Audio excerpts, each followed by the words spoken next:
Hey everyone, today we're going to be making a vivarium inspired by Willow River State Park in Minnesota. I've had this tank sitting around here on the rack for a while now, and it's just dead. So I've just been waiting to do something with it, and I figured I'd make another vivarium. Anyways, let's get started. First thing is to pull it off of the shelf, take off the lid, and take everything out.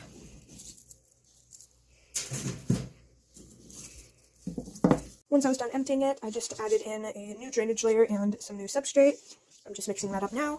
It's got a mixture of maple and oak leaves, a product called Eco-Earth. It's basically shredded up coconut husk, and organic potting soil.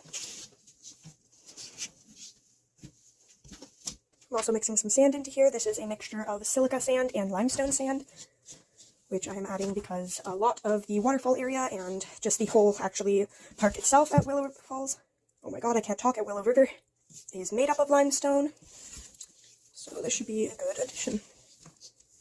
Alright, now that I've got it all mixed up, I'm just going to position it towards the back.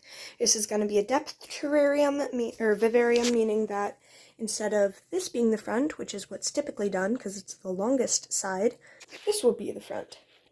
That way you can demonstrate more depth within your setup.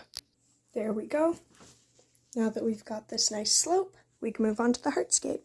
Now your heartscape is going to be the main feature in your tank. Sometimes that consists of plants, but generally it consists of wood or rock. Since this is a depth terrarium, we want to add, well, depth. So I picked out a few nice wood pieces to add to the scape. It's important when making your heartscape design that you are following a specific flow force, basically meaning everything's going in one direction.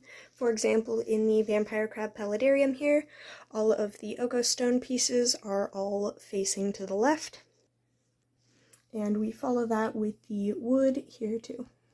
It's also important that you're taking time on your heartscape and making it in a way that is both aesthetically pleasing and functional, as this is going to be the main focus in your setup. Once you have a heartscape you're happy with, it's time to move on to your stocking choices. For this tank, since it is a tropical, moss is going to be my best friend.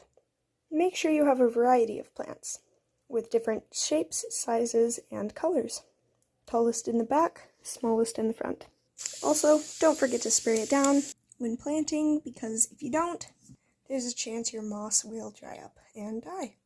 I culture my own moss in bins, like you see here, but if you're newer to the hobby and you don't yet have your own moss, collecting it outside is totally an option.